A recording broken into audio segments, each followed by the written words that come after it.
E aí, pessoal, tudo tranquilo? Professor Vitor Rezende na área para mais uma aula de matemática financeira. E nessa vai ser aqui a nossa aula 4. Nós vamos trabalhar o conceito de juros compostos.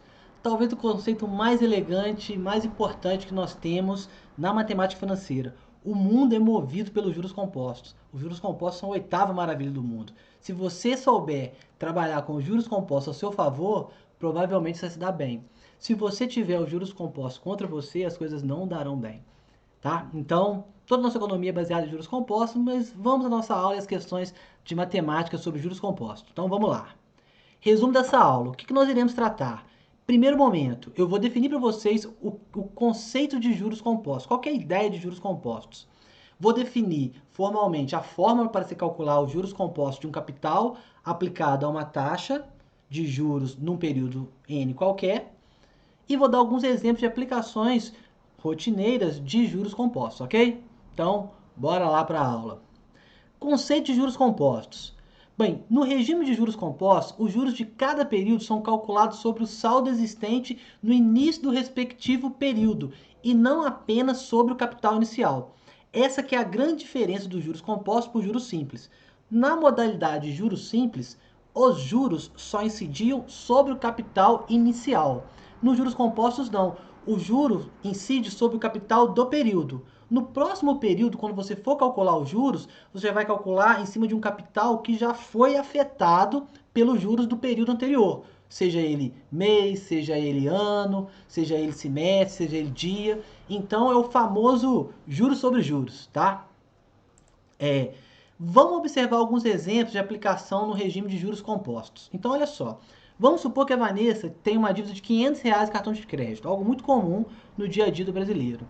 A operadora do cartão de crédito cobra uma taxa de 15% ao mês sobre a dívida do cartão. Pode parecer abusivo, mas essas taxas de juros existem, tá? Se Vanessa se esqueceu completamente dessa dívida, qual será seu saldo devedor após 6 meses? Bom, lembrar que se fosse juros simples, bastava calcular 15% de 500 e multiplicar por 6 que você teria os juros durante 6 meses. Mas aqui o bicho pega mais, tá? Então vamos construir uma tabela para a gente entender um pouco desses cálculos. Então eu tenho o mês, eu tenho a dívida, eu tenho os juros do mês, o valor dos juros e a dívida ao final do mês. Então no mês 1 ele tinha uma dívida de R$ 500. Os juros são 15% de 500. 15% de 500 dá 75. Os cálculos eu não vou fazer aqui, mas 15% de 500 é 75. Ou seja, a dívida é 500 mais 75, 575. No mês seguinte, após o segundo mês, a dívida não é mais de 500, é 575. Logo, os juros de 15% vai incidir sobre o 575. Ou seja, 15% de 575 é 86,26. Olha que os juros aumentou. Por quê? O saldo devedor é maior. Logo, a dívida que era de 500 passou para R$ 661,25. Após o terceiro mês, a dívida que era de 661,25, 15% de juros sobre esse valor devedor vai dar um total de R$ 99,1875, que vai dar um valor aproximado de R$ 760 reais e esses quebradinhos. Eu não aproximei, mas coloquei assim. Observe que os juros vão aumentando rápido e o saldo devedor vai aumentando rápido, de tal forma que ao final do sexto mês, Vanessa vai estar devendo R$ 1.156,53. 6 meses aplicando juros de 15% de juros compostos. Uma taxa louca. Mais do que dobrou a dívida inicial, que era R$ 500, em 6 meses. Por isso que a gente fala que quem tem juros compostos usa ao seu favor. Quem usa contra é a pessoa que deve e deixa os juros, é o famoso efeito bola de neve. Ele vai aumentando e aumenta a partir do que já aumentou e aí vai embora, tá? Isso aí é um exemplo tradicional. Mas como calcular? Olha só, ao final desses 6 meses a dívida é mais que terá duplicado de valor. Assustador, né? Bom, então, quando um capital C é aplicado a uma taxa I de juros compostos fixa em cada período, temos os resultados a seguir em cada período. Então vamos tentar deduzir essa fórmula. No final do período, o meu montante vai ser, no final do primeiro período, a minha dívida, no caso, como se fosse uma dívida, é o capital mais o capital aplicado nos juros, né? Ou seja, o montante é o capital vezes 1 mais I. Eu colocando sem evidência. Colocando sem evidência, vai ficar C dividido por C dá 1. CI dividido por C sobra I.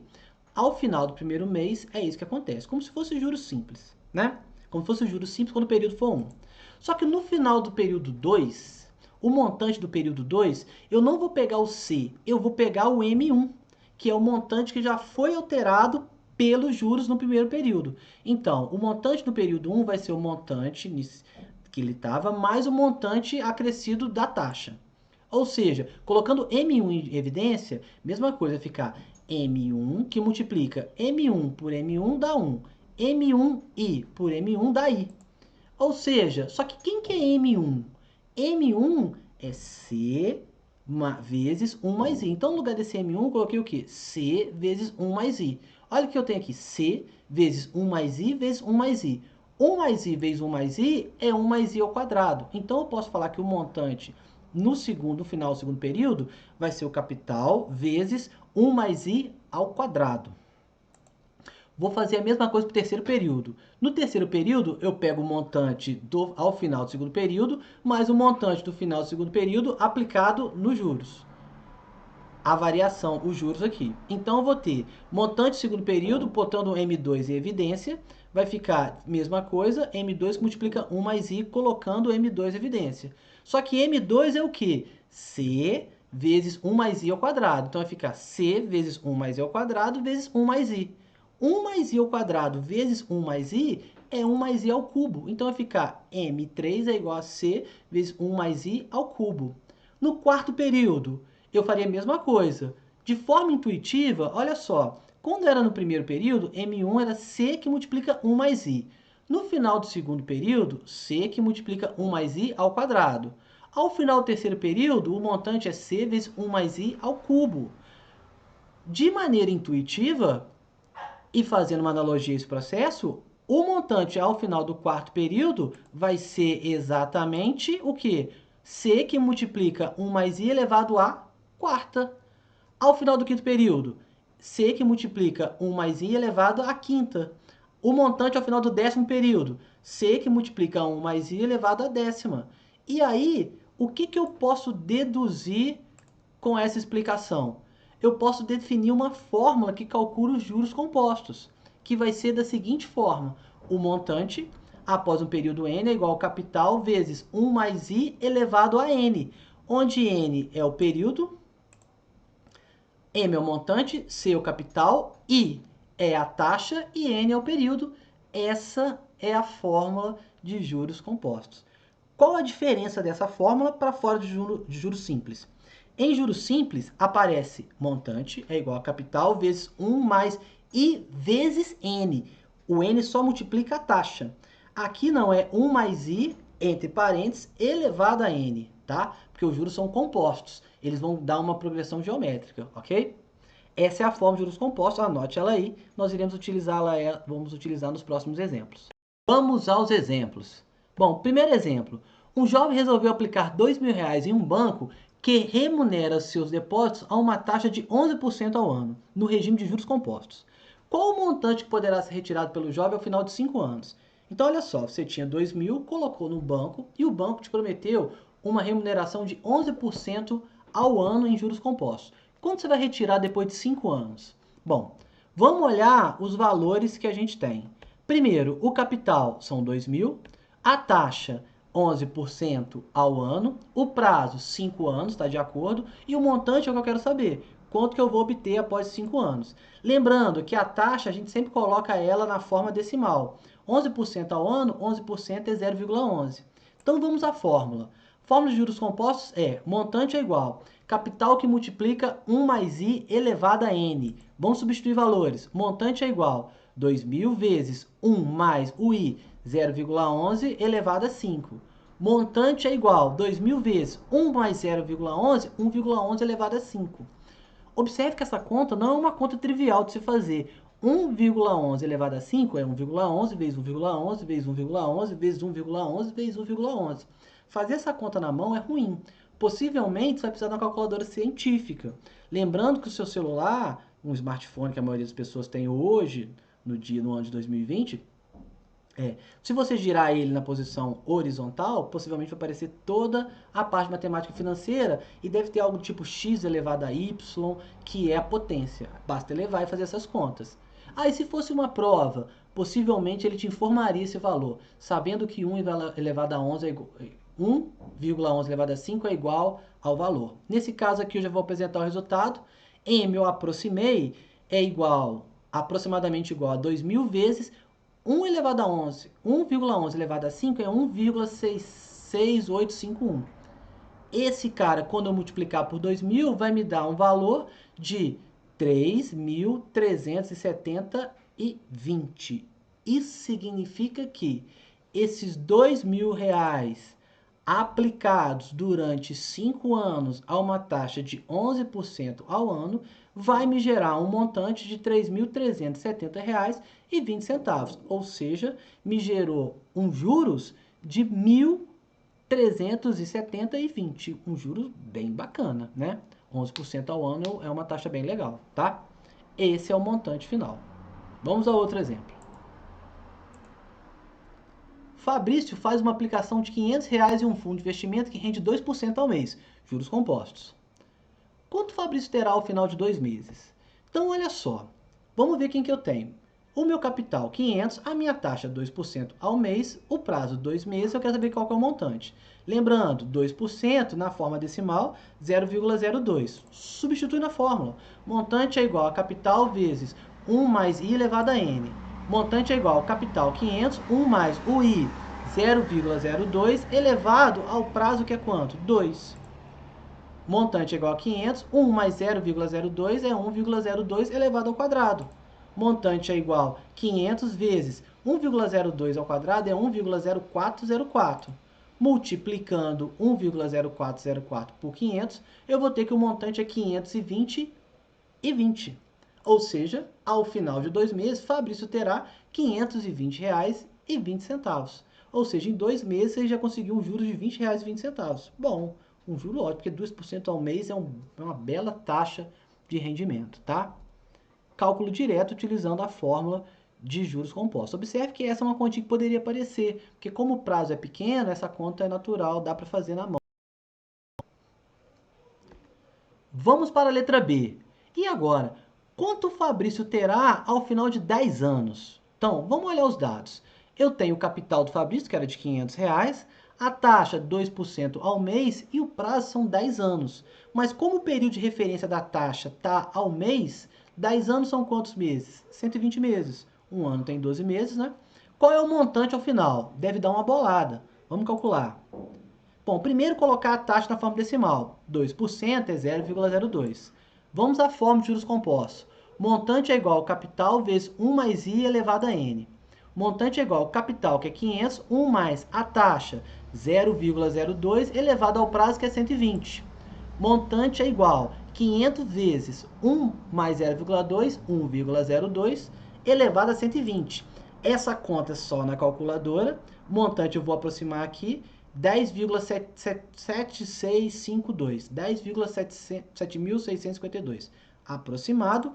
Quando eu multiplicar, vai dar R$ 5.382,60. Isso significa que Fabrício, que deixou apenas R$ 500 investidos, só com uma taxa absurdamente boa de 2% ao mês, ao final de 10 anos, ele vai ter mais de R$ 5.000. Esse é o poder dos juros compostos, o poder do efeito bola de neve.